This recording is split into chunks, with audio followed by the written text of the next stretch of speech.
We are joining you once again live from the set of Hubworld. Actually, I realized set is probably not the right word for it, is it? I think it's definitely the right word for it. We're live on set, and we just finished scene 54. We've got a green screen and lights and everything, and then we sat down and recorded and realized that they can't actually see us. Yeah, we actually had this whole production. We actually brought in friend of the show Ryan Johnson to write and direct this episode. He's behind the camera. Wave to Ryan. Hey, Ryan. Oh, there he is. Ryan, he just waved really big with two really big hands, like just really large wave. Yeah, no, we've got a big, nice table and special effects and everything. We've got a full CGI team. I'm not going to tell you what it is yet because I didn't know live CGI was a thing.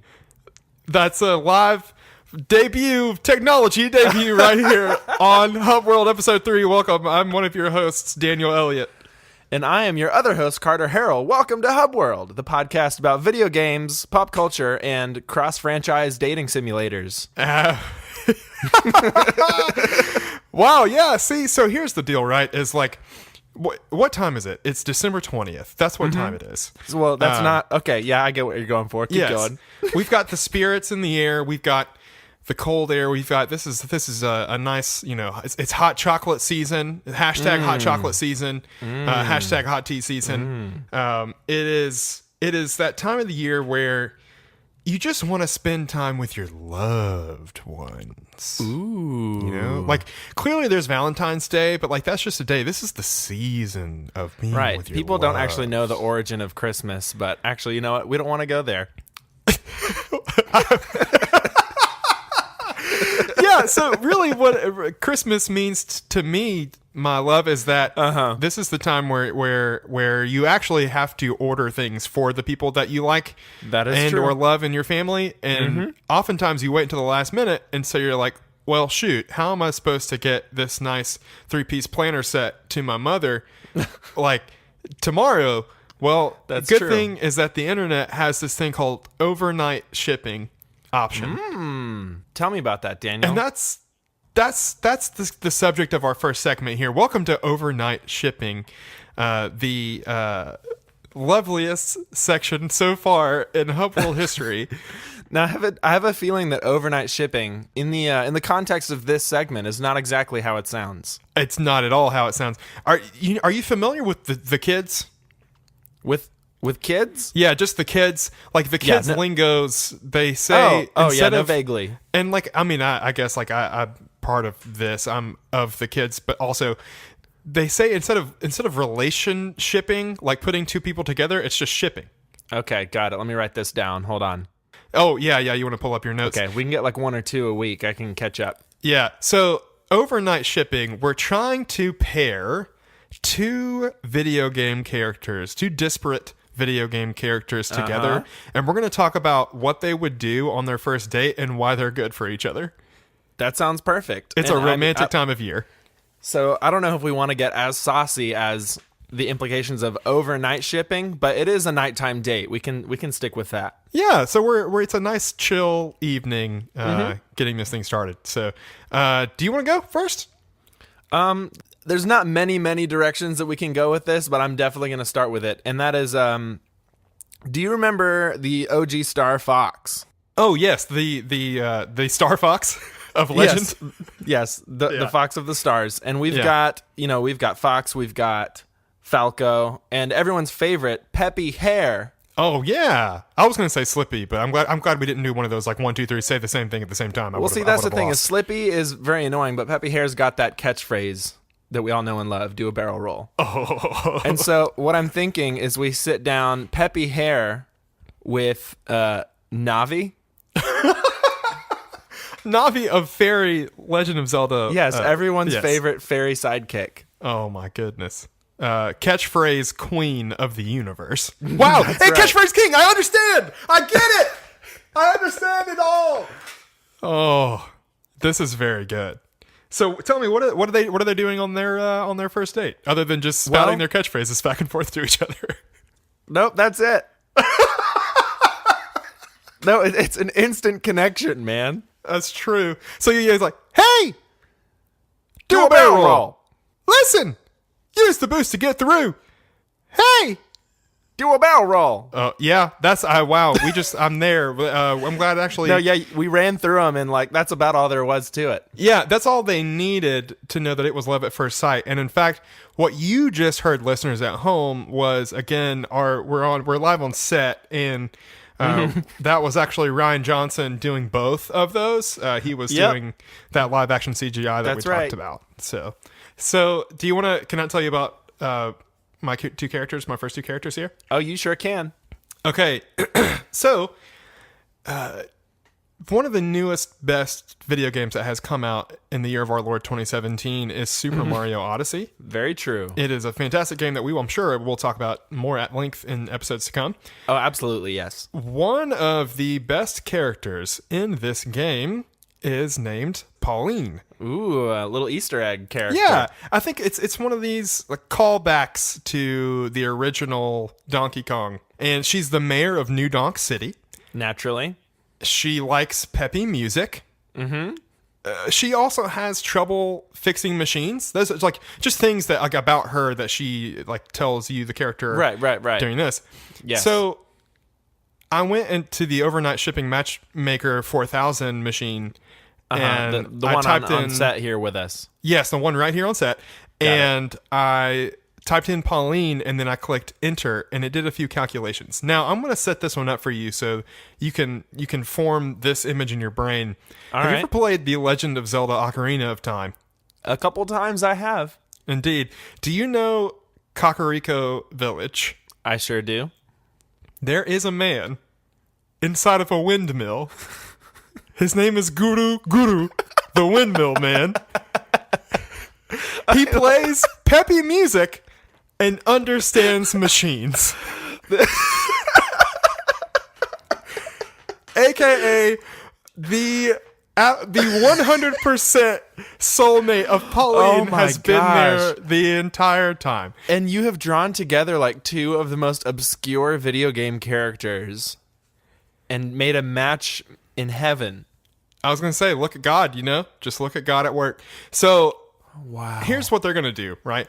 So and somehow Guru, the windmill man, he is going to, he's practicing a new song. And what he doesn't understand is because he has this magical. Also, if you don't know Guru, the windmill man, and you've never played The Legend of Zelda: Ocarina of Time, dear listener, please go to YouTube and then just look up the windmill man and Zelda and listen to the wonderful, wonderful song that he plays. I'm pretty sure it's the Song of Storms that he plays. And after that, go play Ocarina of Time. Yeah, yes. That's true. If you haven't done that, please, that's a logical next step.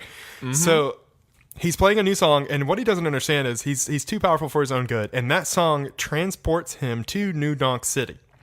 Oh. And so he's going to be walking around New Donk City, and he's going to run into Pauline because she's a wonderful mayor, and then she's going to realize that, oh, wait a minute, like peppy music coming out of this man's machines. Wait, I need help fixing my machine. Wait, I'm a singer. I'm in a band.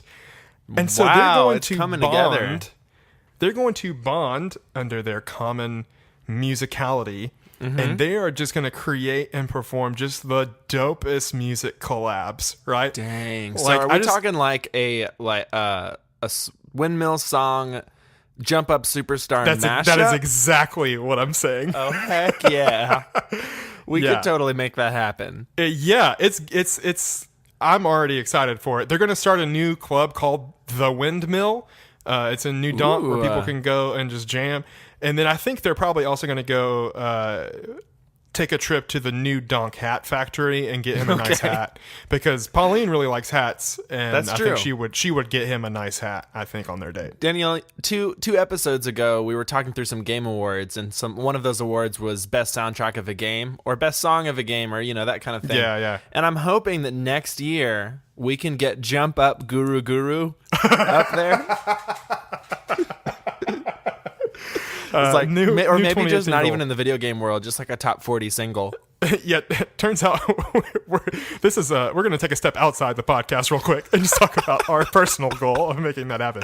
Oh my gosh, I would love to see Guru Guru playing Jump Up Superstar on his little turning whatever machine. that thing is. Yeah. Yeah.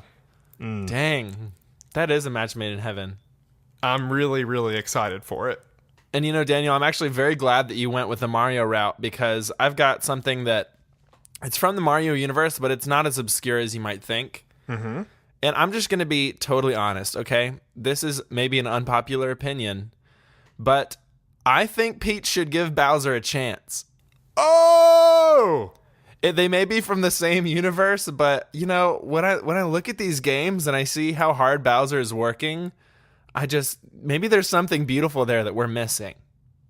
I actually really, really like this. This is not at all where I was thinking this is going to go, but I love it. Me neither, man. Me neither. Yeah. So especially in Mario Odyssey, there's a wedding happen. Bowser has gone through all of this work traveling I don't know if it's world or the kingdoms. Hold on. Can we pause? Can we drop a spoiler alert if you have not played Super Mario Odyssey? Good call. If you haven't played Super Mario Odyssey, first of all, go play Super Mario Odyssey.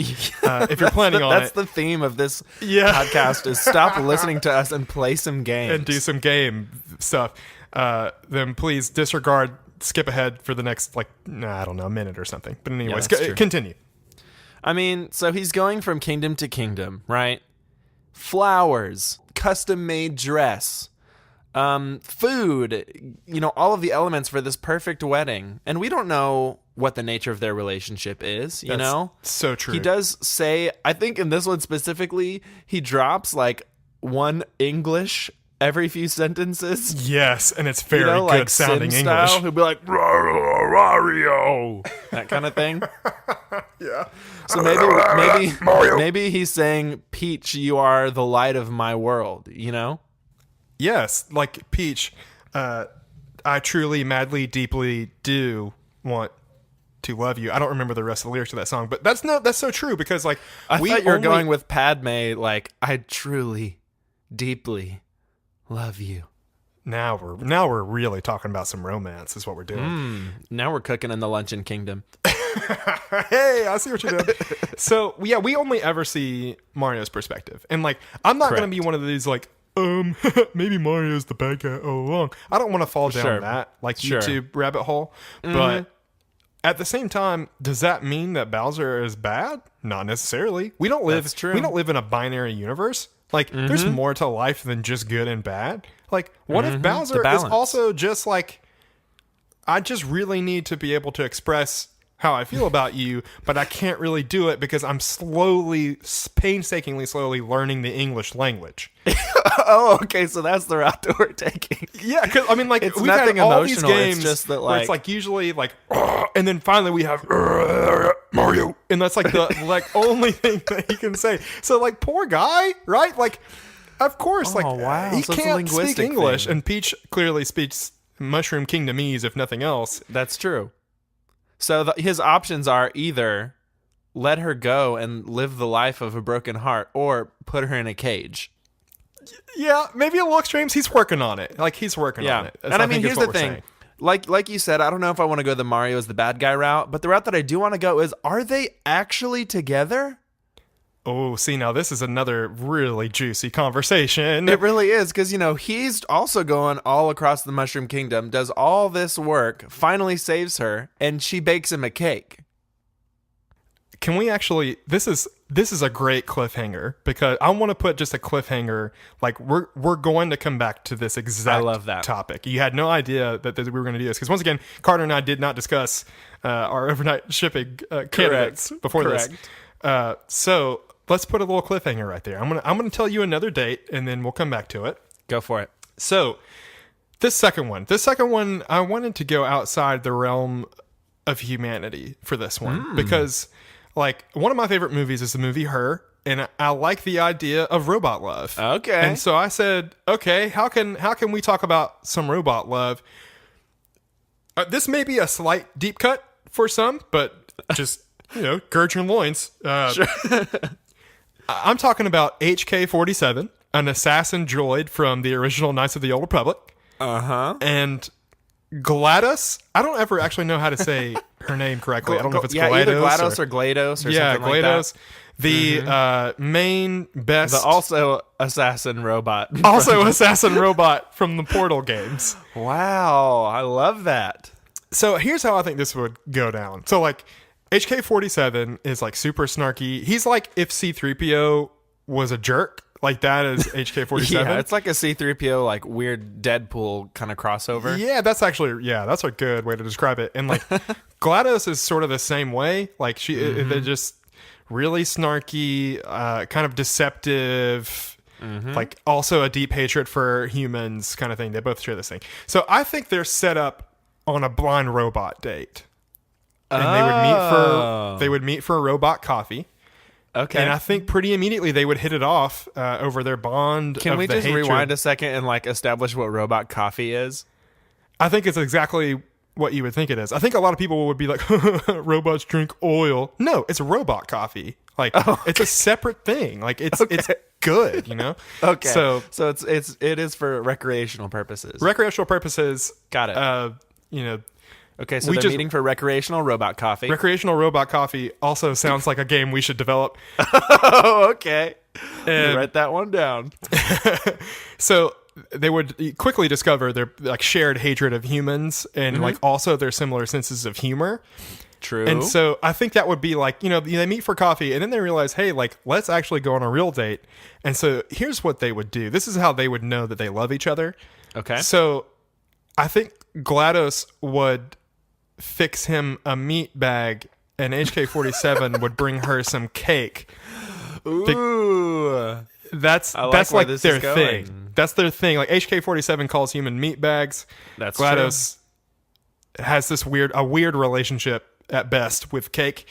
And so I think they would bring those together and then that would seal the deal. And they would just join in robot love for the rest of time in the singularity. That's romantic.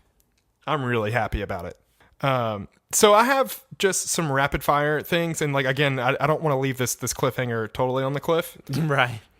So we'll start with that one. Check me out. So Princess Peach, she's like, oh, what am I going to do with these two beautiful boys, Mario and Bowser, as they're just kind of, like, lackey fighting over her. Uh-huh. All of a sudden, she hears an airplane coming out of the distance, a small airplane. That airplane gets closer and gets closer, and it lands. And then, pops open the top of the airplane. The pilot looks over in his stylish pilot glasses and says, and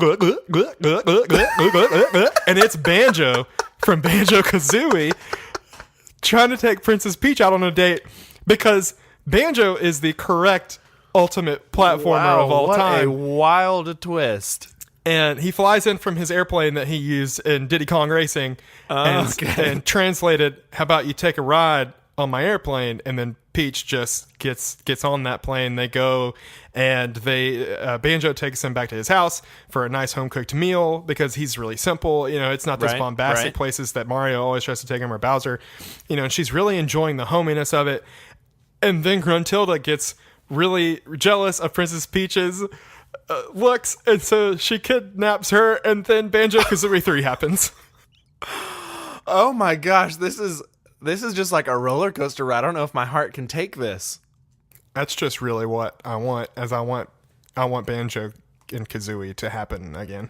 So you're telling me that Bowser has spent his entire adult life laboring to learn English, and then Banjo-Kazooie flies down out of an airplane and goes, yep, and speaks in bear noise and just sweeps her off her feet. That is the sound that bears make. Yes, and you might be asking yourself, where's Kazooie during all this? Because Banjo has an empty backpack. Mm-hmm. So Kazooie, as we all know, is an unhappy flying creature. Right. And A so tortured soul. she says, where's my kindred spirit? I think Kazooie and the Angry Bird go on a date. Oh my gosh, Daniel, you have got to give me a break here. You are hitting me with too many twists and I can't keep up. We've got like 4 game franchises happening at the same time right now. Oh man, Wow, that's pretty great. I just want to see them together. Just like so, this one and the next 2, I just want to see them together. I didn't have the capacity to like really sit down and think about what they would do. I will let the audience decide this. Yeah, I mean, I'm down for a double date situation. But oh yeah, this is even better.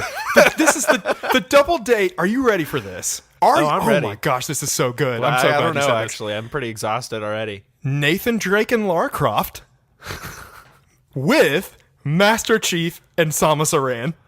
Oh my gosh.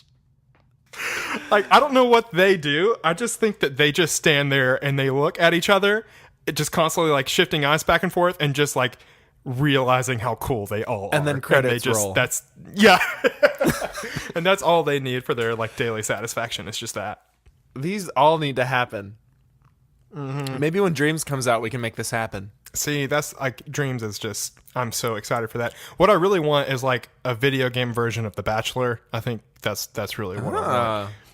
I guess no, because like it needs to be more characters. I guess it needs to be Bachelor in Paradise, but video game version. Bachelor in the Mushroom Kingdom. I won't get into what Bachelor in Paradise is if you don't know. Just go Google it. That's it. I feel like our listeners have like a list of homework assignments after this episode. That's true. We really are like loading you up with good Go holiday play Ocarina fun. of Time. Go play Mario Odyssey. Go watch Bachelor in Paradise. Play Legend of Zelda Ocarina of Time. Consider the implications of Bowser's search for meaning. Well, are you ready to wrap this segment up as amazing as it's been? Yeah, I think that we really all have like the eternal meme says, much to think about. I feel like I just need like a night to sleep on this and think about the implications of all of these matchmakings. But thank you all for joining us for Overnight Shipping. It's been a really fun segment. I had a lot of fun thinking about it. I hope you all have a lot of fun thinking about it and coming up with your own overnight shipping. Definitely let us know if you have some ideas for that. Yes, please do. So, speaking of Gideo Vames, Carter, you've been playing anything lately? I know that we've like talked a lot about like news and games that are coming out.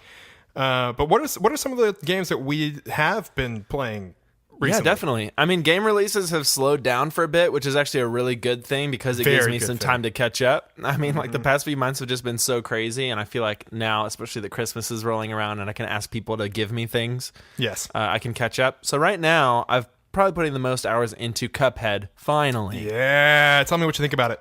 Oh, I love it. It's so great. And it's interesting because historically I don't really like games that just make me want to stop playing them sometimes. Mm-hmm. Like games that are so frustratingly hard and so punishing, but I feel like this game just strikes the perfect balance of like, oh, just one more go. You know what I mean? It's not in a frustrating way, especially because it was one of our 2 last episodes. You told me that you thought the controls for Cuphead were even tighter than like Mario Odyssey. Yes. And I didn't believe you then. And that's what's so great about this game is every time you mess up, it's your fault. You know what I mean? Yes. It's never anything that you can blame on the game. And because of that, you're like, oh, I can catch that next time. And you get better and better and better. And it's just so addicting and so fantastic.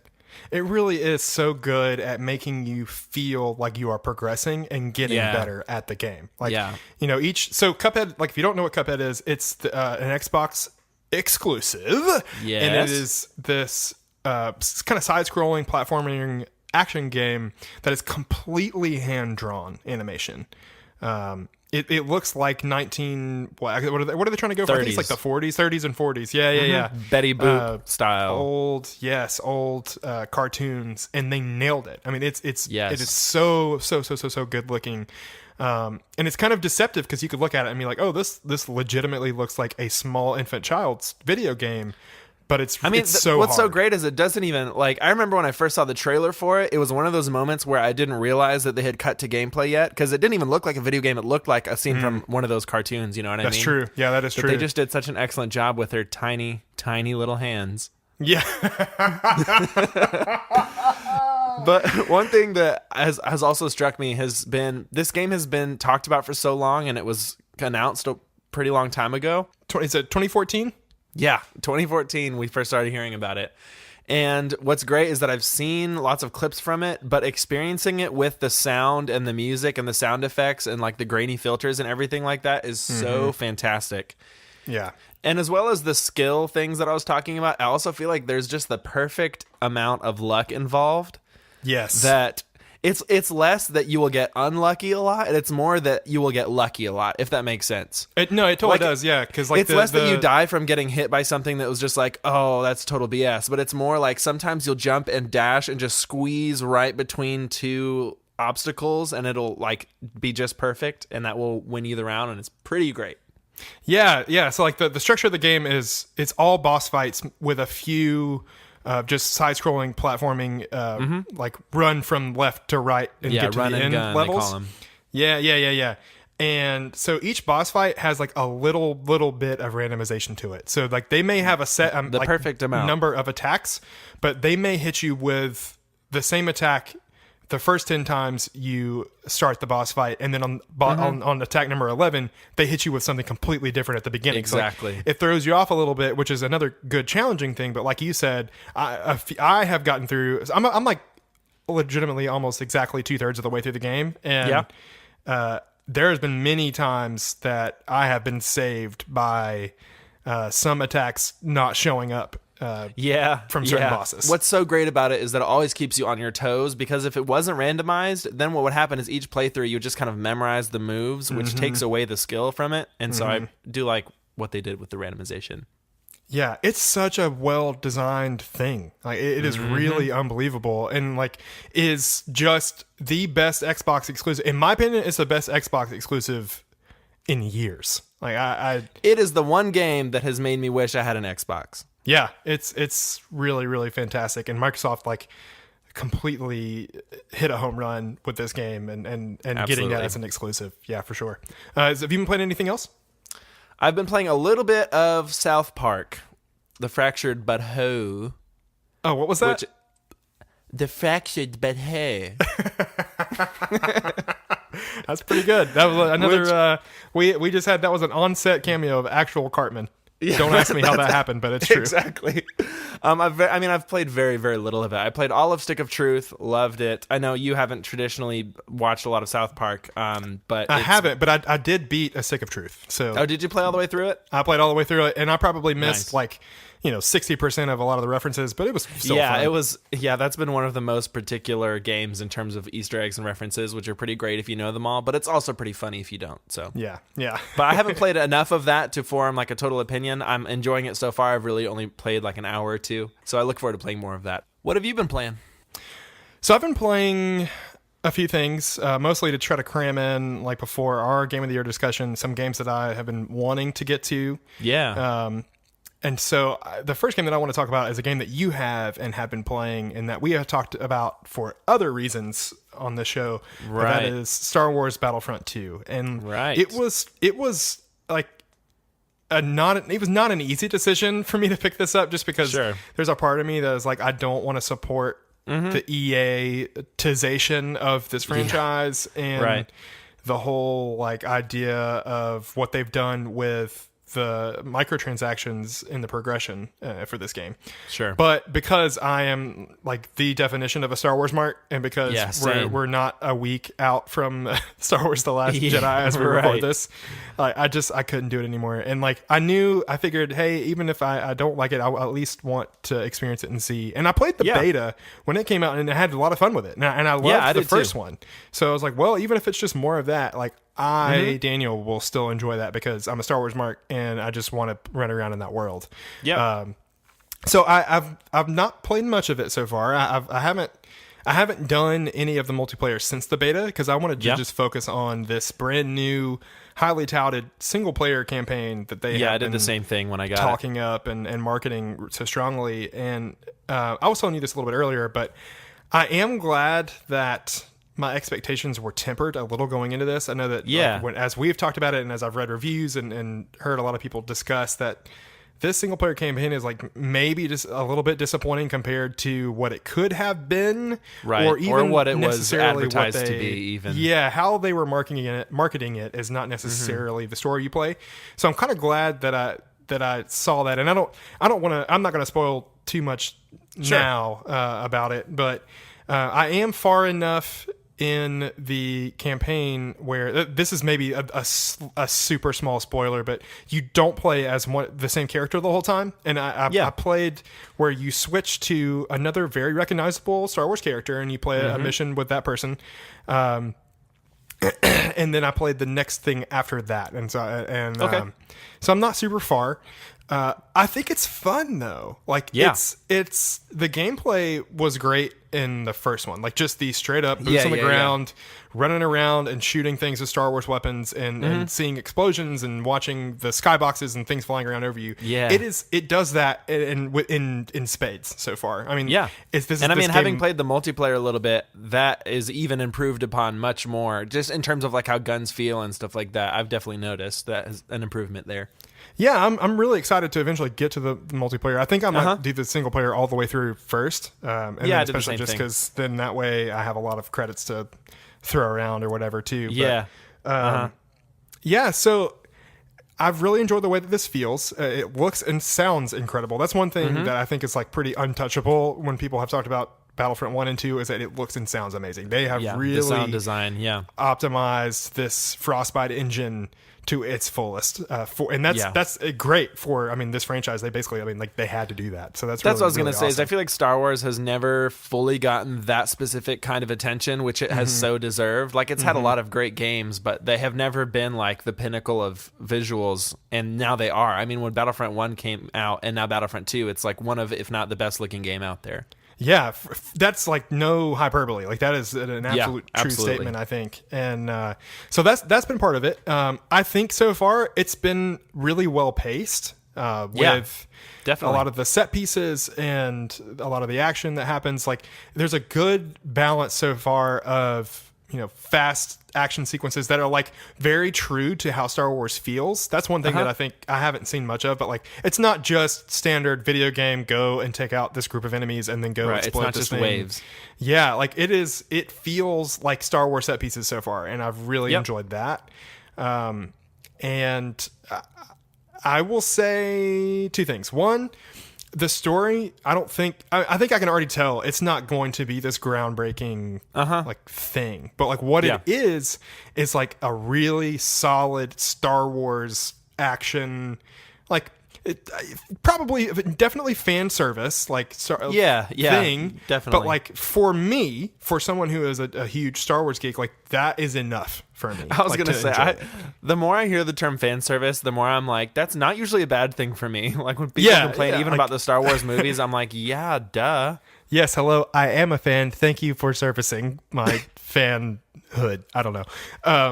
I've enjoyed it so far. There's, I will say this, that when they switch to this other recognizable character, it is very fun playing as that character. I think that character has like the story beats for that character are really, really good. Yes, agreed. However, that voice actor is like the worst voice actor choice. Like not only it's not in the same universe as sounding like that person. Right. It's not. Like they could have just gotten me. It would have been just as different as what that character sounds like. So that was really distracting and kind of took me out. But what I'll say this also is that like, so this character is a hero you can play as in the multiplayer, and I just never played much of like heroes and villains, and I never found like where the heroes would drop.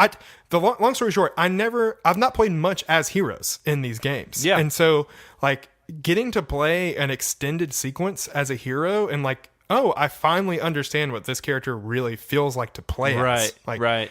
that was really good for me, you know. Yeah. And some people might say like, oh, like this is just an excuse to like get you to play as this thing in multiplayer, but like that works for me. Like, Yeah. Oh, absolutely. you know, that I appreciate that as makes somebody sense. that like hasn't really played that much. Like, I'm glad that I have a chance to do that. So overall, I've been enjoying the single player so far, and Yep. it's not the best story, I don't think, but I'm not expecting it to be.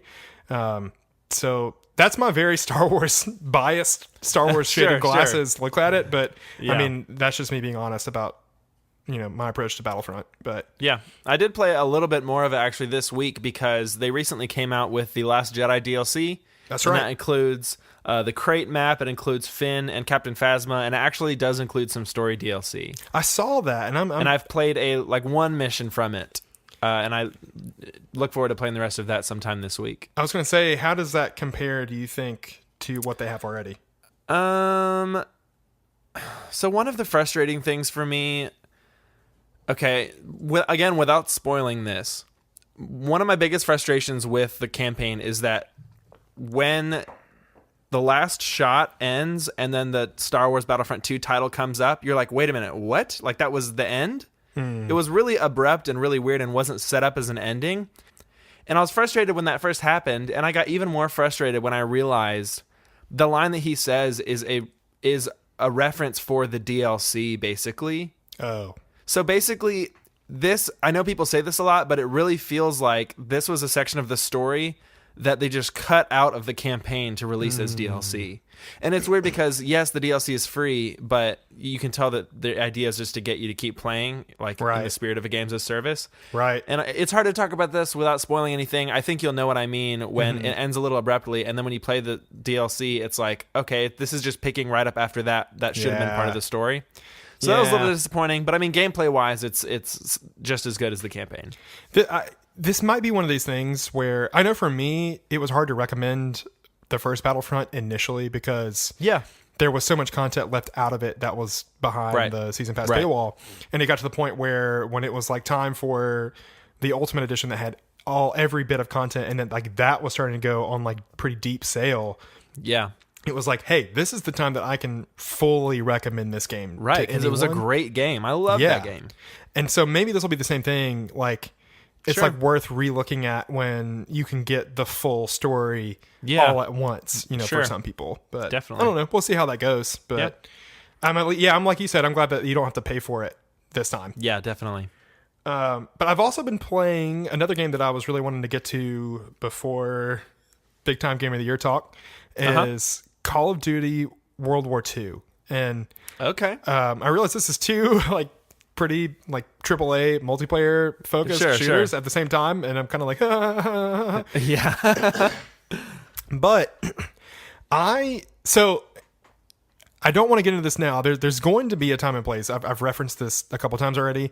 I'm very disappointed in Wolfenstein 2, and I wanted that to be my like, hey, can I really just like unload on some Nazis and Nazi ideology in a video game, please? Right. And that just is not hitting it for me for a number of reasons.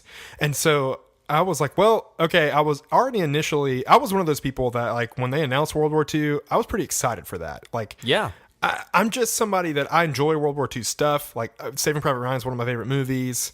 Yeah, especially in the context of Call of Duty, it seemed much more like an actual return to roots when it had gone so far in the other direction into space, literally. Space and like running around super fast, and you know, that kind of stuff is fun. Like I enjoyed what I played of the last one, Infinite Warfare. Infinite Warfare, that's right. You're thinking Infinity Avengers. Wars.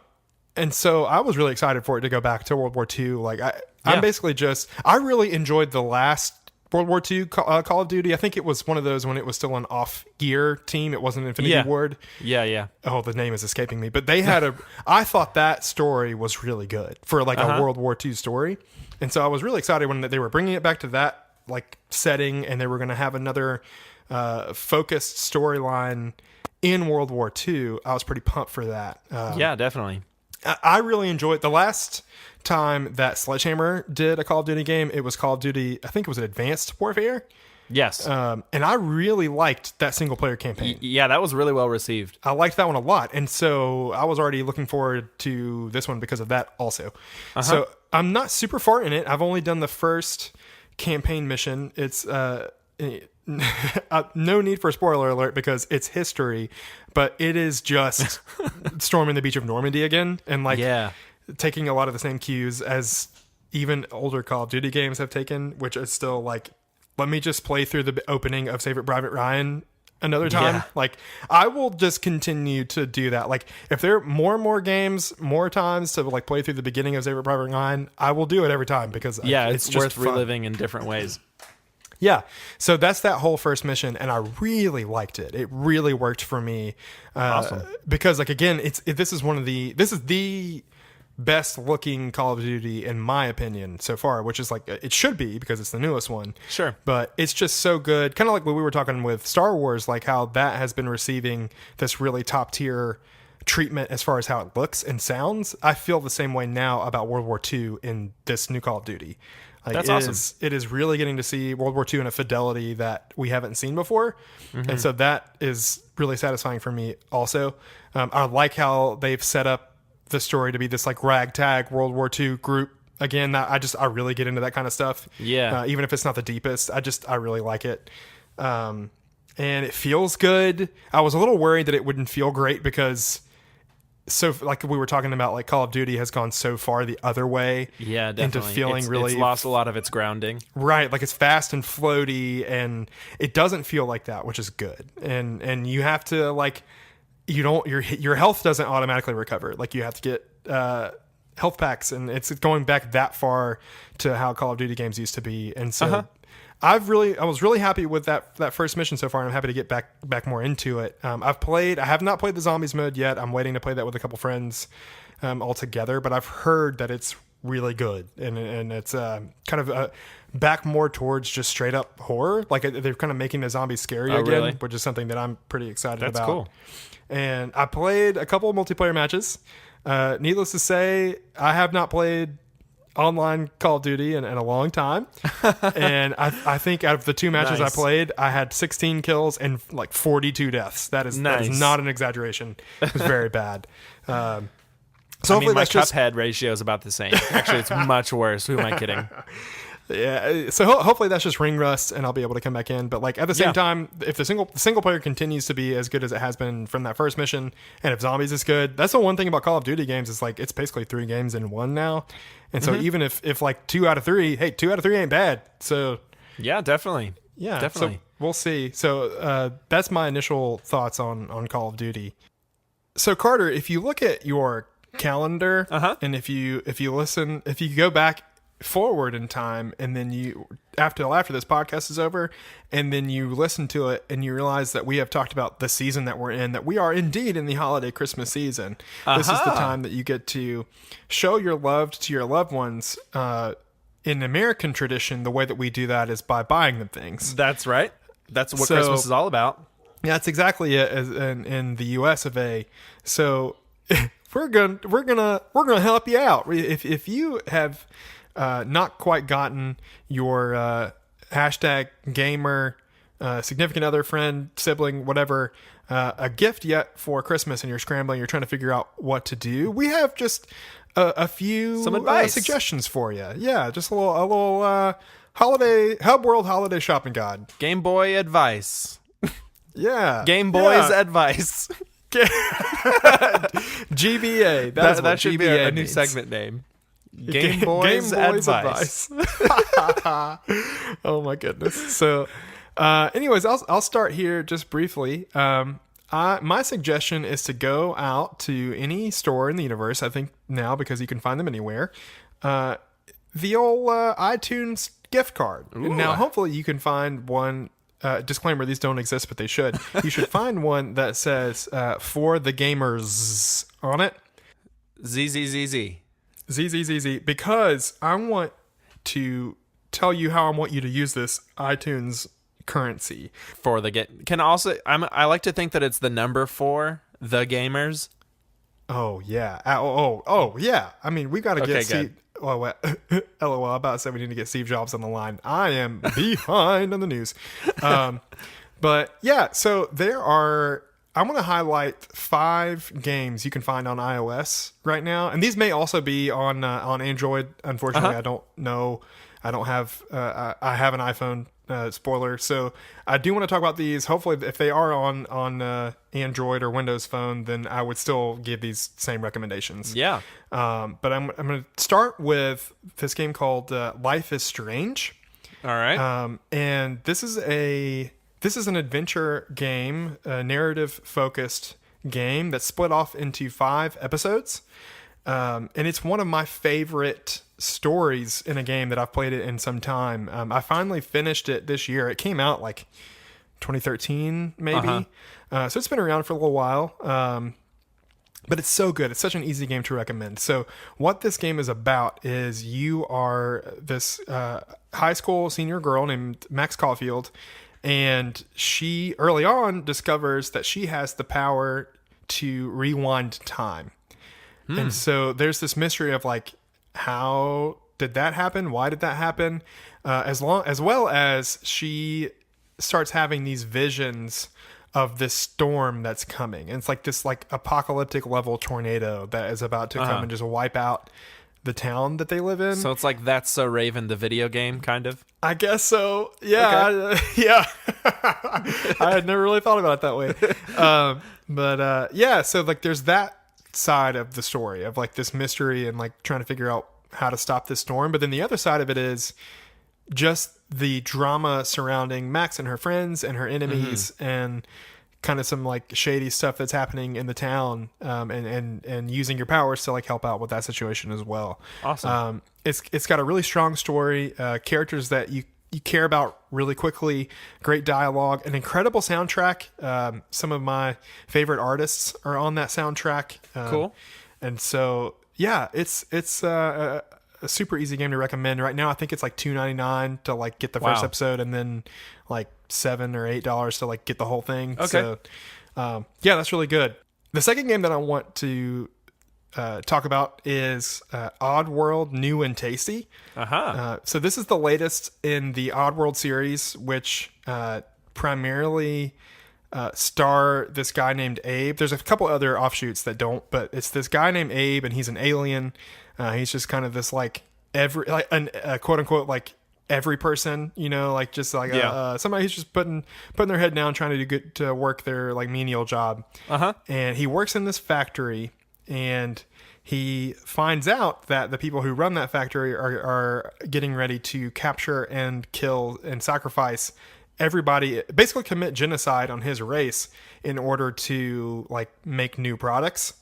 And so then the story becomes like trying to escape this factory and also trying to help all of the other workers, because there's like hundreds of workers that are the same race, and like help them escape as well.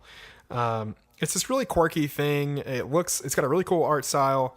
The controls I think would work well on touchscreen for it, because it's side scroller. There's not a ton of precision that you need for that. So yeah, it's just this cool little thing. Again, I think it's like under $10. A fun, like quirky, sci-fi side-scrolling action platformer. So awesome. It's kind of got a lot going on. Third, I want to talk about this game called Fez, which Fez is a 2D side-scrolling kind of puzzle platformer with a really interesting mechanic of. So if you imagine, if you're looking at the screen, the 2D section that you're looking at is like one face of a rectangle. Right. And then you can hit, I guess on console, you can hit a shoulder button, and that would rotate that rectangle around and change the scenery, but even though your character stays in the same spot.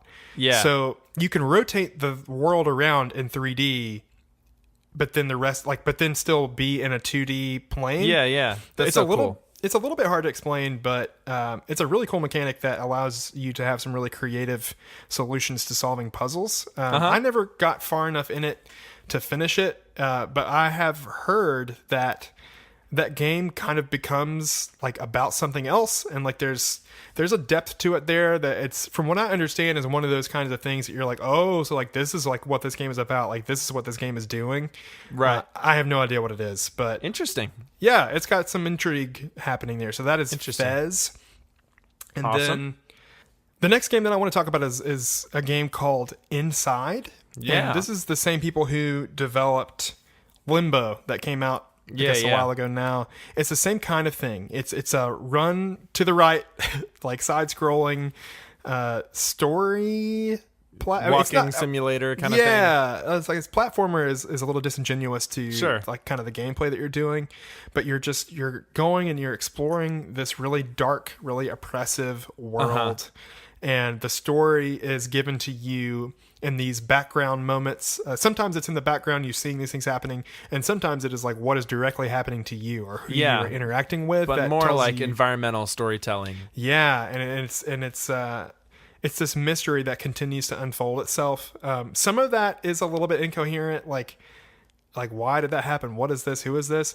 But then some of it is pretty explicitly like, oh wow, like this is really happening. You know what's right going now. But it does open itself to a lot of interpretation as to like what it's trying to say and like what the story is doing, which I think is really cool.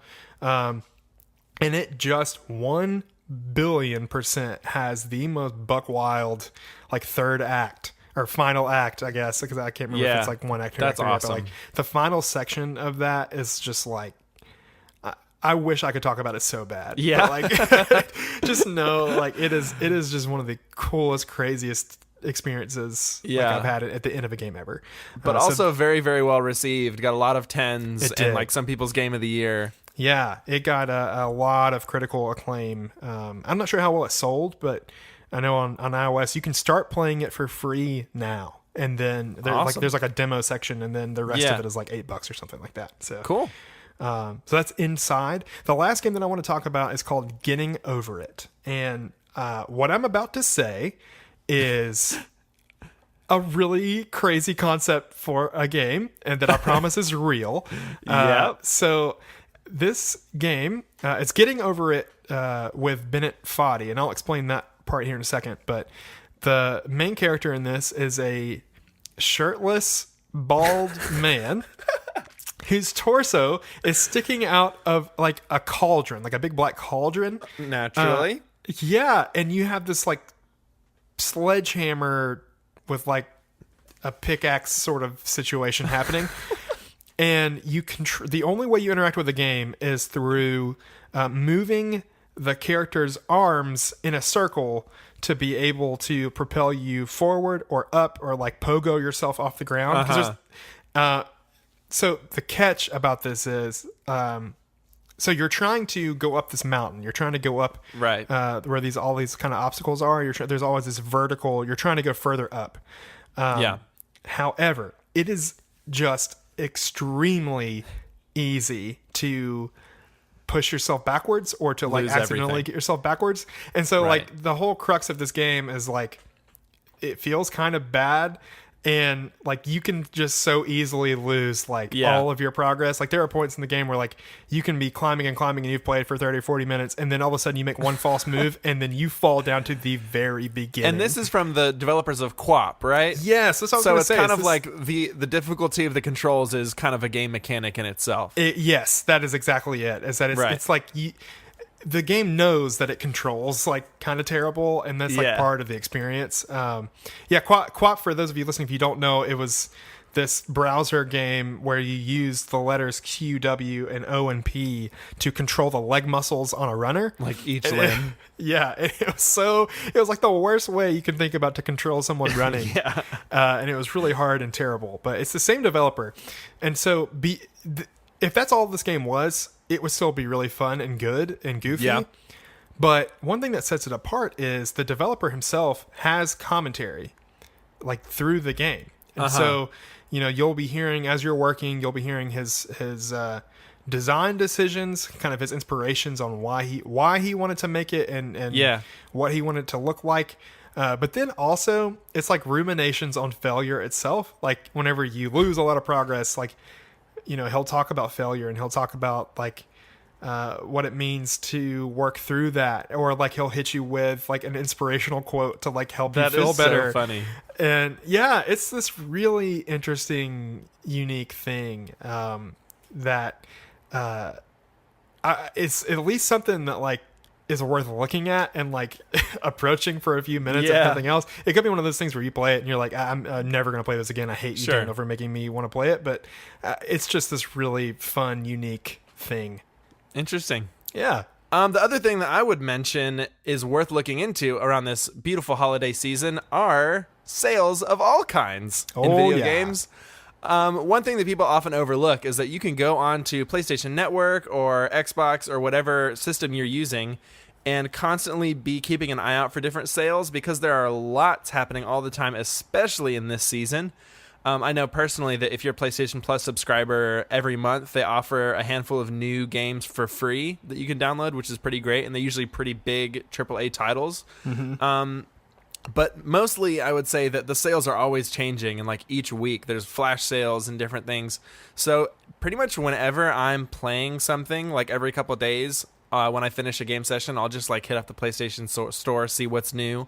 I know there's a lot of new VR titles out right now that are discounted like crazy. Yep. So my Game Boy advice would be to always keep an eye out for sales on games, especially online, because you can get some pretty great deals to give to your fellow gamers. Yeah. And so, this is one of these things where there's holiday sales everywhere right now. With the PlayStation Store, I think Xbox probably has some. Yep. Steam, I know, does. I know even the App Store, I think, has some. So, like this is one of these things where I know you can also gift games on like most of those stores. Correct. I don't think you can do it on PlayStation, but if there's like specific games that you've heard your people talk about that they want, this is a great time to look for them through like non-retail. Because often a lot of these sales like go way lower than you would find like outside of maybe Black Friday, like at a retail store. And so you're saving yourself some money and getting what they want. Now, granted, also this comes with the caveat of like, is your internet good enough to like download games of that size? So like that's certainly part of it. But like if that's a situation that like you can be in, like this is a really incredible time to make video game gift purchases. Certainly. Yeah, I'm also kind of realizing that I guess this is around the time that people are going to be trying to get SNES Classics again, isn't it? Oh, yeah, I guess that's still a thing. Yeah. That was, last year the NES was kind of the hot holiday toy. And I actually have realized, so like when this was first coming out, obviously Nintendo can be pretty awful on the business side and creates like a false shortage. And when they first released it, I thought about getting one, and I had signed up for some alerts, but when I tried a couple times, it would sell it within seconds. So I was like, this is stupid, and I don't really need one that bad. Right. But the funny thing is, I'm still signed up for alerts, and right about this time, every day they're coming back in stock. Oh, wow. Which kind of makes me mad, because it just means that they clearly released this thing, but did not have any for anyone. So it created like a false demand. And then right when everybody has the money and is shopping, they're releasing all of them, which is kind of silly.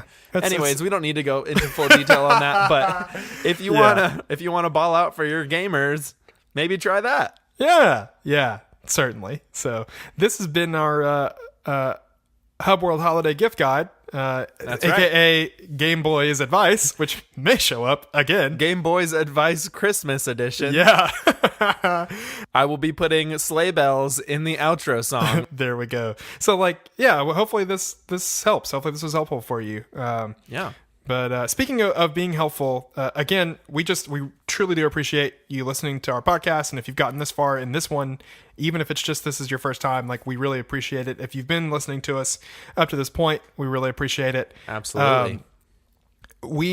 Hopefully we gave you some Christmas cheer and some Christmas advice. And our one Christmas wish that we have, if you all could be so kind, is just to help us out. We don't pay for advertising. We don't pay to get this out anywhere. We fully rely on you all, on other people to help us get this show out. So like you can find us on Twitter at HubworldCast. You can find us on Facebook. We have a Facebook page that's just Hubworld. You can follow us on SoundCloud. You can subscribe to the podcast on Apple Podcasts or on Google Play. All of those things are extraordinarily helpful. Like it's great. Like if you follow us on Twitter and you want to retweet or quote tweet something and just say like, hey, like you should listen to this, like that would be incredible. Like if you want to repost us on Facebook, that would be amazing. If you want to leave us a review on Apple Podcasts or Google Play, like it doesn't have to be that long. Like it just take like 2 minutes out of your day and talk about why you like it or why other people should listen to it. That little bit goes like a long way for us. So like, hopefully if you're so inclined and if you really do like this, we would love you forever if you could help us out in that way. Even more than we already do. Yeah. Oh yeah. Even more than we already do. And if we're talking about Christmas gifts, this week, coming into as we record the week before Christmas 2017, we have this episode that you're listening to right now, but also we have another. There is another. Carter, do you want to talk about that? Yeah, absolutely. If you're wondering why we have not been talking about The Last Jedi during this episode, even though we have been itching to, that's because we have so many thoughts and so many spoilers that we did not want to fit it into one episode and could not fit into one episode. So, coming this week, you can check out our bonus episode all about our thoughts on The Last Jedi, what we liked, what we didn't like, what other people liked and didn't like. Full of spoilers, full of juicy details. So definitely go check that out if you'd like to hear our thoughts on the movie, of which there are many. Yeah, we for all the reasons stated above, if we couldn't want to fit all of that into one episode, but also we knew that like there may be some of you who didn't watch it, don't care to watch it, or haven't watched it yet, and so we didn't want to put that in front of you and make you skip ahead and scrounge around it to listen to our episode. So you can either listen to that or not. Like it's totally up to you. Yeah. But that is on the way. Well, thank you so much for joining us from our beautiful set. Say goodbye to Ryan. Yeah, Ryan, thanks for joining us again. Yes, everybody say bye to Ryan. 1, 2, 3. Okay, hopefully you said it. And was that like a Dora the Explorer moment? Yeah, it totally was. Okay, totally I love that. Yeah. But a very, very Merry Christmas from the set of Hubworld. And always remember, it's dangerous to go alone. Take us.